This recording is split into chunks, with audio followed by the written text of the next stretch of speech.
Wake him up. Hey, asshole. Wake up. Not like that. What are you, his mother? Slap him or something. Good morning, ass-face.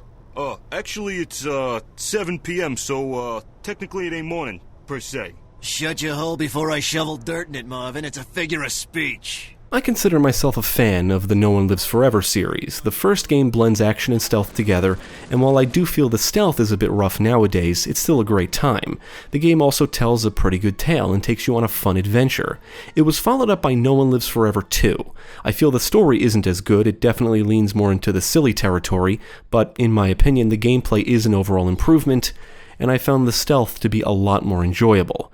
These were followed up by a third title, a prequel, called Contract J.A.C.K, and J.A.C.K stands for Just Another Contract Killer. Developed by Monolith Productions and published by Vivendi Universal Games and Sierra Entertainment, Contract J.A.C.K was released for PC in November 2003.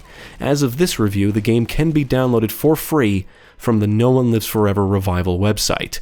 Contract J.A.C.K is different than its predecessors, focusing more on action than stealth, and is set between the events of the first two games. It does offer a multiplayer component, which I did not get to try, so this review will only focus on the single player, and will contain some spoilers. So if you're sensitive to spoilers, now is the time to stop watching. You have been warned. Now let's take a look at Contract J.A.C.K and see what it brings to the table. Don't let him escape! The story opens with our protagonist, J.A.C.K, a contract killer, apprehended by thugs. He breaks free and receives a call from Volkov of the criminal organization HARM. J.A.C.K is hired by HARM to recover one of their scientists, who is also being pursued by another criminal organization, Danger Danger. Honestly, when compared to the previous games, the story feels pretty lacking, almost like it was an afterthought. It doesn't involve Kate or Unity, and J.A.C.K isn't developed very much as a character. There's not many cutscenes, and the ones that are present are very short, and the campaign can be beaten in under 5 hours. This is yet another story that aims to be humorous, and while some of the dialogue made me chuckle, the humor isn't on the same level as that of the previous games. Overall, I feel Contract J.A.C.K tells the weakest and most forgettable story in the series so far.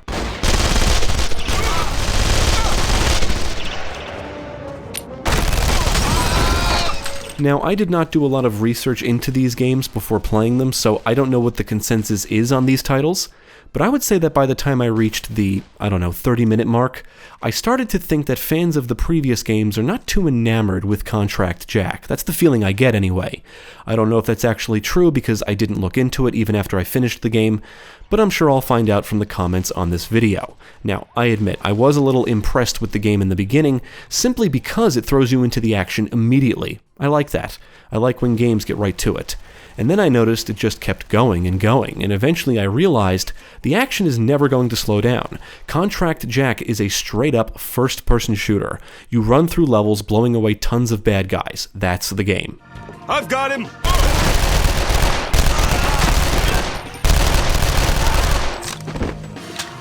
What's all that shooting? That J.A.C K guy must have got away. The first two No One Lives Forever titles are story-driven games that feature a blend of action and stealth, and they basically pay homage to classic spy films and television series. I feel they're designed in a way that attempts to immerse the player into the whole spy thing. You can sneak or shoot your way around the environments, and use gadgets and equipment to help you get around and stay undetected. Contract J.A.C K doesn't do any of this. There's no stealth, the story is lackluster, there's no gadgets, and it doesn't try to immerse you into the whole spy thing. J.A.C K isn't a spy, and this isn't a spy story. I also feel it doesn't convey the same type of cinematic style as the previous games either. Basically, almost everything that made the previous games unique is missing from Contract J.A.C K. This way!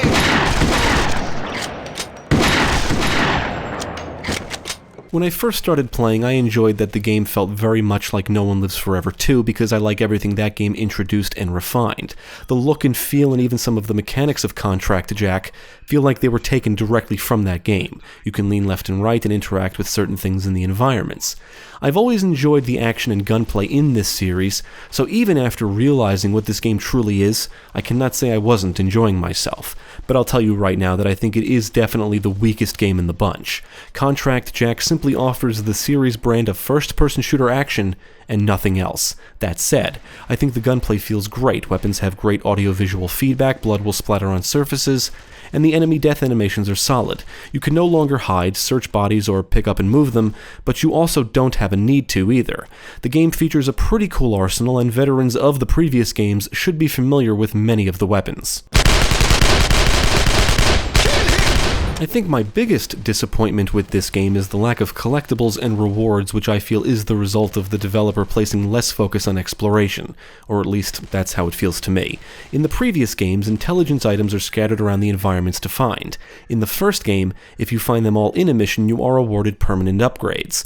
The second game introduces skills, and you acquire skill points by completing certain tasks and objectives, and by finding intelligence items, and the skill points can be spent on upgrades.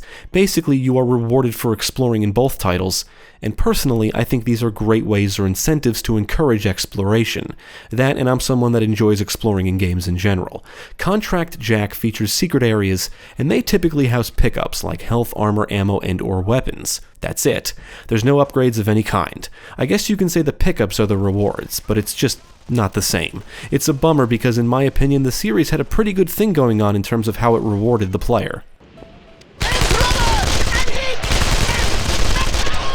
When compared to the previous games, the enemy AI has been noticeably improved, which I feel is a good thing, considering this game is more action-oriented.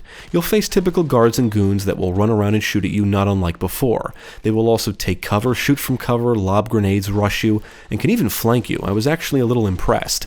Enemies feel much more aggressive here, and you'll typically face numerous at a time. They'll come pouring in from one or multiple locations, you'll always be outnumbered, and sometimes they come in what feels like waves. You'll want to move with some caution and stay behind cover when the bullets start flying.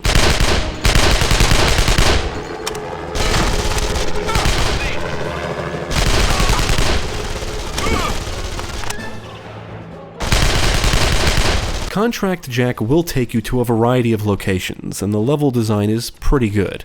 Now, I prefer the more open-ended levels of No One Lives Forever 2, but this is clearly designed as a more linear action game, although there will be branching paths and areas to explore, but as I indicated earlier, there's not as many reasons and incentives to explore. There is, however, plenty of enemies to shoot, plenty of action, because that's what this is all about.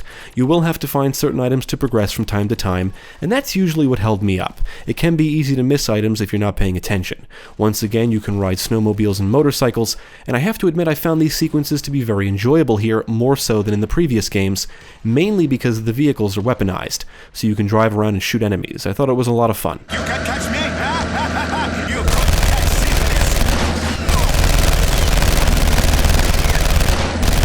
I want to mention that I did download the game from the Revival website and had no issues with installation or getting it to run. Contract Jack is another game that showcases a colorful presentation with good texture work, character and weapon models, and visual effects. It looks pretty good, but I was more impressed with the audio work.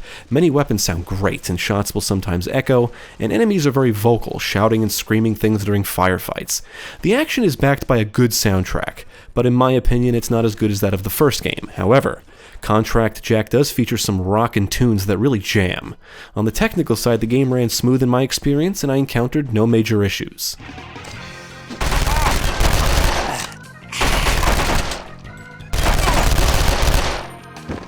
Don't let him escape.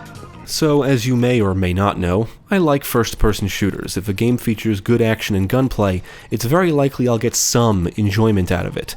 And that's basically how I feel about Contract Jack. It's a nice shooter, but it definitely could have been better. I also think it's a poor No One Lives Forever title. I don't know the history of this game, but it feels like it could have been an expansion pack for No One Lives Forever 2. I don't know why Monolith went in this direction. I admit I'm perplexed. I don't get it. I guess they just wanted to make a pure action game. But being an action game isn't really the issue. In my opinion, it's the fact that this is part of the No One Lives Forever series. Contract Jack just goes in a different direction than its predecessors, and one has to wonder why. It's not a bad game by any means, but it's also not amazing either. It's very short, offers a weak plot, and the replay value isn't on the same level as that of the previous games.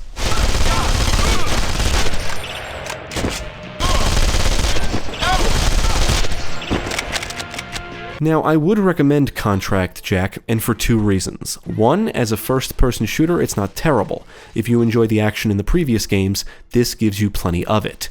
And 2, as of this review, you can get it for free. Now, I enjoyed the action, but it's missing most of what makes the series unique. It's a fine, albeit short, run-and-gun first-person shooter. The action is all it really has going for it, which is disappointing, mainly because the series is known for much more. If you enjoy first-person shooters, check it out. But if you're expecting something along the lines of the first 2 titles, be prepared for disappointment.